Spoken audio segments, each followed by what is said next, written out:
Well, what I got here is a slideshow of the restoration of my 1959 Willys pickup. I got from my father. I inherited it in 2016. It was pretty rough and rusted out. And here's a slideshow to show the, I like to call it a rattle can restoration that I've been performing on it since then. I started by starting to disassemble the truck. As you can see, the floors are extremely rusty, rotted right out to the transmission tunnel on both sides. Here I've got the passenger side door removed. Here's a driver look at the driver's side. Extremely rusty. All the cab mounts are shot. Here I am jacking the front of the cab into place so I can make the new front cab. And I used another door to try to straighten the cab out. Here I've got it jacked up into place where it belongs. I'm starting to make new floors. Here's the brace under the passenger side floor. Mimics the stock brace that was under there. Here's the driver's side. A similar brace with temporary bracing to the wall. The right rear cab corner was twisted and bent. I made a gusset and straightened it out. And then I made a new upper cab mount which ties into the cab corner. And I started on the rocker panels. They are made out of 1x2 rectangular tubing, eighth wall. More rocker work. I've added a sill made out of the same tubing. And then here's a look from the inside, how the door fits. And then when the sill was complete, I started making the floor pan out of 16 gauge cold rolled steel. Here it is with a bead roll and clamped in place.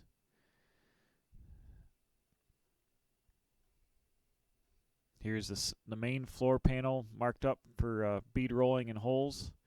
Here is the bead roller. And the panel clamped in place, ready for welding. Welded in ground smooth. I started on the toe boards. The toe board is welded in and moved on to the transmission tunnel piece, which is complete in this picture. And then added some primer. Made a new rear cab corner.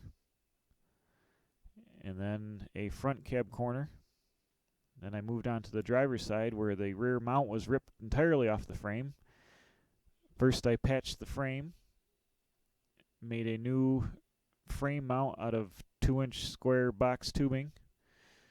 The mount bolts onto the frame in the stock location. And then I proceeded to make a new cab corner mount that will tie into the rocker panel. The rocker is the same process as the other side, 1x2 rectangular eighth wall tubing. Here you can see how far the door was rotted off. Here I am bead rolling with my old Eastwood bead roller, the first part of the driver's side floor pan. Welded in place with plug welds. And here's a piece of 1x2 or 2-inch wide flat stock to make the lower front cab corner. Driver's side floor pan ready to be installed. Here the pan is welded in place. Plug welded and stitch weld with a MIG welder. Transmission tunnel pieces. And starting to fit the front toe board. With the toe board welded in place. And the transmission tunnel, I was able to finish the job by making the complicated pieces underneath the gas pedal. Here the floor is all done and ground smooth. A nice coat of etching primer on it. After that I moved on to the driver's side front cab corner, which has a flanged panel I made by hand. MIG welded into place. And primed. I located, I believe, a 1955 front clip for better fenders.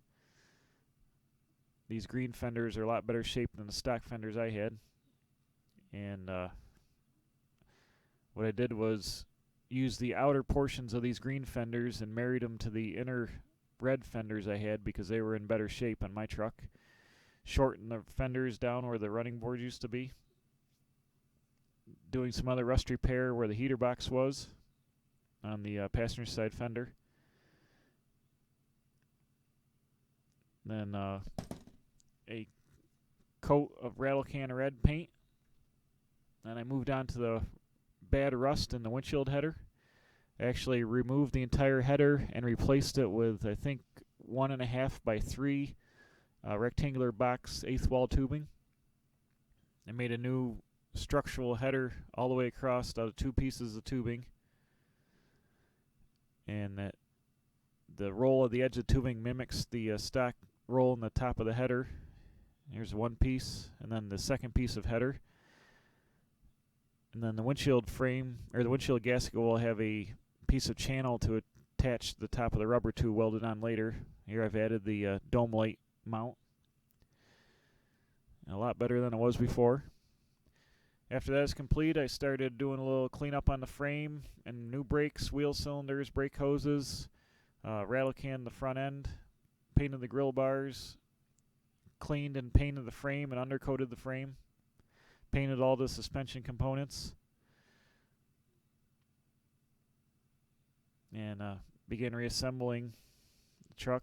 Here's the fenders on, edged out and primed. Painted, sandblasted, and painted the front wheels. More assembly here. Undercoated the frame and the under the driver's side fender. Here I am outside for the first time since most of the metal work was complete. And next thing I've started on was a custom front bumper made out of 2x4 channel. I added a tubular center bar, I think is 2-inch diameter, 1/8 wall tubing. And this bumper kind of mimics the stock bumper of the era of these Willys pickups.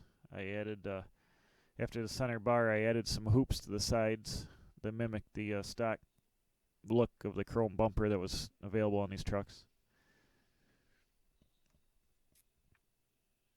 Some fitting and welding here.